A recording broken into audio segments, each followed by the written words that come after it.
dealing with 54 degrees Fahrenheit. We're at 206,294 miles on the odometer, and it's January 13, lucky number 13, 2024. And we're headed to Discount Tire. Now, a few days ago, if you watched my vlog, and I've done several Discount Tire vlogs, they did a patch on the back right. Remember when I showed you there was too much air in it because I had to put a lot of air in it? Well, that back right's not holding. So they left it at 36 PSI. So maybe I can talk here, you can hear me better. So 36 PSI is kind of what they recommend, even though on the side of the car, when you read it in the indoor, it's 33 PSI, but they can do that. They can go up to 36 PSI. They had that puppy up to 39 PSI. Look what it's at now. 29 and dropping, right? And we're talking about this one right here, if you need me to point. Right there. Back right. So we're gonna go back up there. Now, I don't know if any time they're patching always works. They do patch, but what I would recommend, guys, is just say, is there a way you could replace it if they recommend patching? And then they probably will. Now, they're not gonna, they're gonna try to repair it, and they probably will patch in many cases, and I think I've had it patched before. I've had a nail go through where it just missed the whole inside of the tire. They just like pull a nail out of the side of it, you know, and it didn't affect it or anything. That happened one time when I saw a nail. It's kind of like hooked in there along. It was at a South Lake one. But I don't know if that tire lasted too long. So the idea is to replace it, especially with the size of screw. That screw with the washer on it that was clicking. Remember, you could hear it clicking for a few episodes. It's like going click, click, click, click, click, click. That was a huge bolt size that I have it in the other vlog, you know, and it has like a bolt on the edge of it. That's in one of the vlogs. I took a photo of it.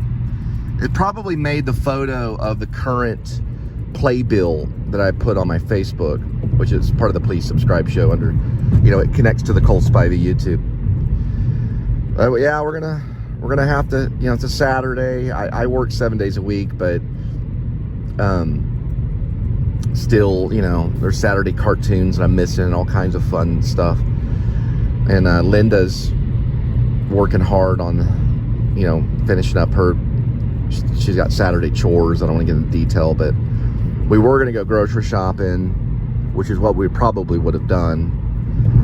I'm a little ticked off. I understand. The first thing I try to do now, and this is another thing too, is when you get mad, try to understand the humanity, okay?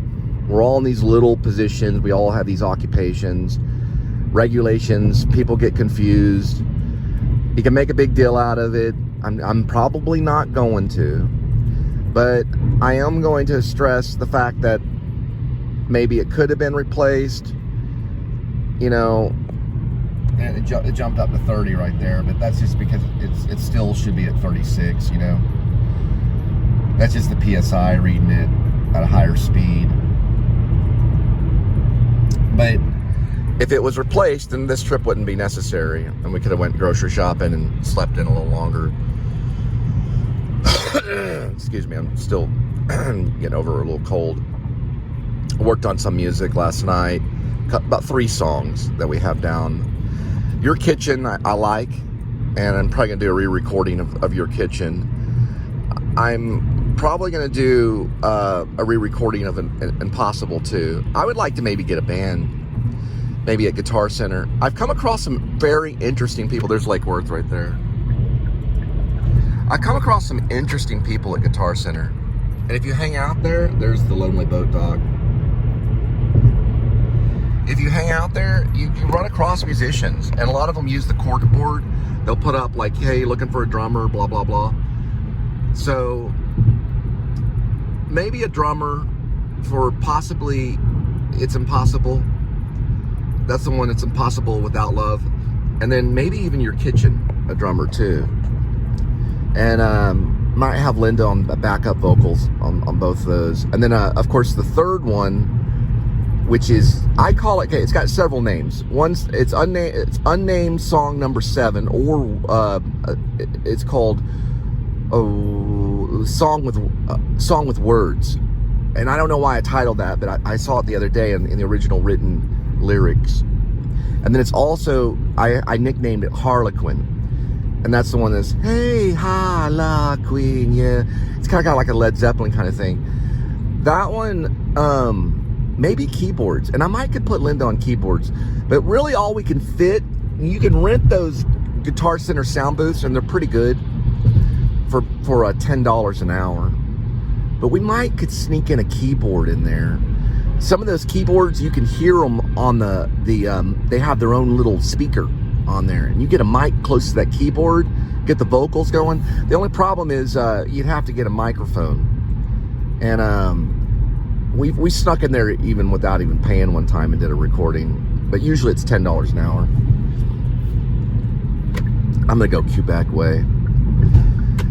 Those are 3 songs that we could work on, and that could be the new album for Peace Child Beautiful. Remember, it starts with peace. So peace, you want to have peace before you start the song. And then child, you want to have the heart of a child. And then beautiful, right? You want to make beautiful music. So, and beautiful sounds, right?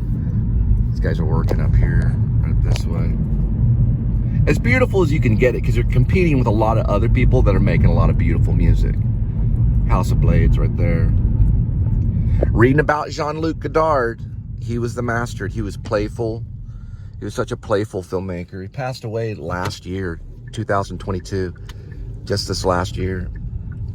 We lost probably one of the greatest filmmakers coming out of France. He started the New Wave movement. He worked with Francois Truffaut, who created 400 Blows. Now, of course, Jean-Luc Godard, I don't know his involvement with 400 Blows, but Francois Truffaut, who worked with Spielberg on Close Encounters, he was the one that did 400 Blows, which the audience loved it so much they carried the filmmaker out of the theater on their shoulders. This is a true story. So 400 Blows was screened in, I believe, Paris, France, at like a festival or something. And the audience enjoyed it so much, they carried Truffaut on the shoulders out of the theater. That's how happy. Paris loves film. And they miss Jean-Luc Godard because he was playful.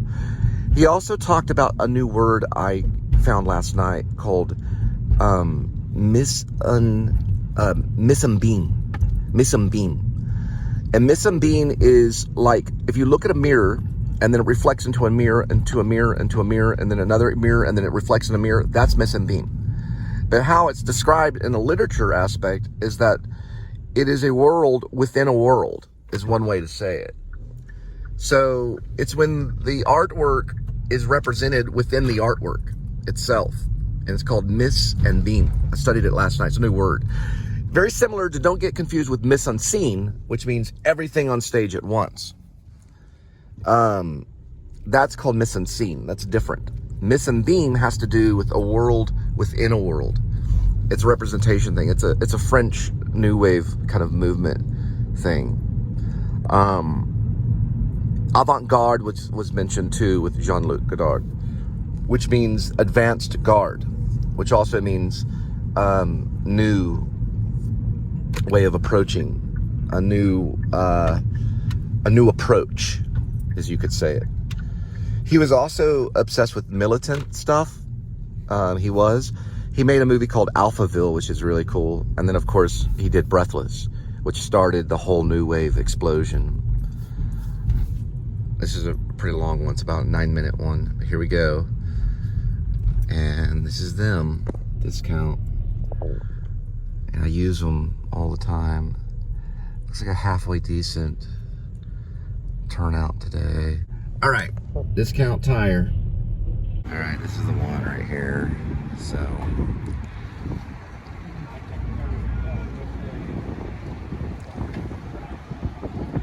this is the one they patched.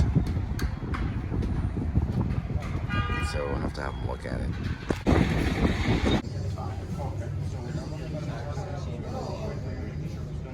highly recommend if you come in here, grab one of these. They're complimentary, and I have one I need to replace. Here.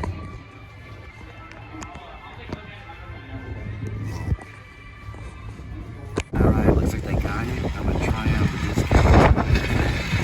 See if this maybe works. Gonna work on my Catherine Hepburn sort of really good stuff coming up. One of these. Try not to put them in your mouth. That's what I said. Just put them away from your pocket. You can dig for them. But anyway, we're gonna try it out. Yeah, looking good. This is a brand new 22545 ZR17 N4W, and it's the same brand. So this is gonna work. And I'm gonna leave my old one right here. I had an old one that I used, but it has a little thing right here. Oh well. I got the other one. Good gift. This one's kind of cracked right here.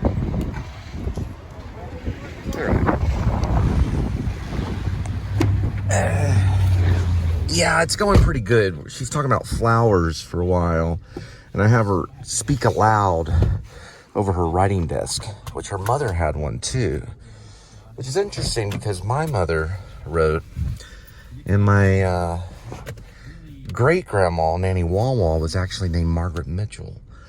But I'm led to believe that she's a different Margaret Mitchell, but still she had the same name. Anyway, it's going pretty good. We got the camera moving around I think it's called the Hawthorne House. And I did some pan shots down at the Oriental Rug. And then I did some like the camera moving from room to room while she's speaking. A lot of voiceover, tons of voiceover. So this is gonna be like, I'm gonna have to watch Age of Innocence. That's what's coming to mind right now as I'm writing it. And that's Scorsese's masterpiece, which is very, very difficult film. Age of Innocence is like a really good detailed film showing all the detailed stuff. And then you've got dialogue, or you got voice over. We're gonna go that route, and I'm just gonna keep it going. It's kind of functioning and moving. The film's always moving. We're about to get into when she's playing with her sisters. They had like a ton of kids, which was good because the father was a doctor, so he knew to do this. Having lots of siblings is good because he got backup. Now, one of her sisters died when she was 70, like suddenly, and it was a surprise to her. And you could feel the weight and emotion in Katharine Hepburn's, her speech. I use the word rogue. What I mean by rogue is like it's a personal dialogue. You can tell she has a personal speech, the way that she talks. She was very close to her own voice, so she knew her own voice very well. This is going to be tough because we might have to find different ages for, I got everything right, for Katharine Hepburn. Meaning a little girl Katharine Hepburn, a teenage Katharine Hepburn. We're going to need a 20-year-old Katharine Hepburn when she was super skinny in New York. This is whenever she finally goes back and then she buys the rights to Philadelphia Story and then turns it into a movie. We can probably keep that young Katharine Hepburn until she's, in her 30s or 40s. And we'll be looking from everyone from Emma Stone to Kirsten Dunst, which I'm really kind of leaning on Kirsten Dunst because of her cheekbones.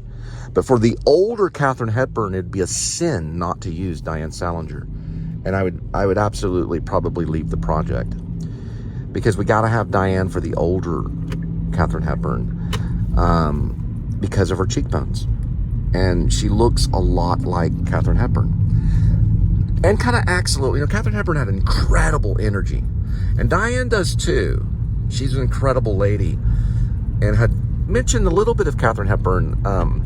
Now, the first time I got this idea was from Diane because, it was like one of those red carpet interviews where they just walked up to Diane, because Diane played Simone in Pee-wee's Big Adventure. She was also my acting coach. And I love writing stuff as gifts. I used to do this when I was younger. That's how I got all my girls. my lady friends. I would write them poetry and give it to them, or write them letters. And I used to have these box of letters that my mom had kept. I don't know if she still kept it or if they got lost in all the moves, but it were hundreds of letters I had to my friends from the military that were, sent to me, and then I'd write back. And I would do all these letter writing when I was younger. And I miss that. You would write a letter to your girlfriend, and it was a very big deal. I remember one time I wrote, I completely ripped off Trent Reznor and Nine Inch Nails' Pretty Hate Machine. I had written lyric by lyric, word for word, and then signed it over like I had written it myself over to this girl that I liked. So I'm sure she laughed at me. But it's the same kind of thing. It's like you're writing a letter. It's like a love letter to people. It's like translated for the screen so they'll be able to see the letter. And that's kind of what screenplay writing kind of is in a way. I think it is that. But it's like writing a letter, and then you're commanding the camera to do certain things. There's camera cues. And how I feel it's the best way to do that is just explain it in your own words. There's so many different ways to explain how a camera moves, but try to use zoom in a proper way.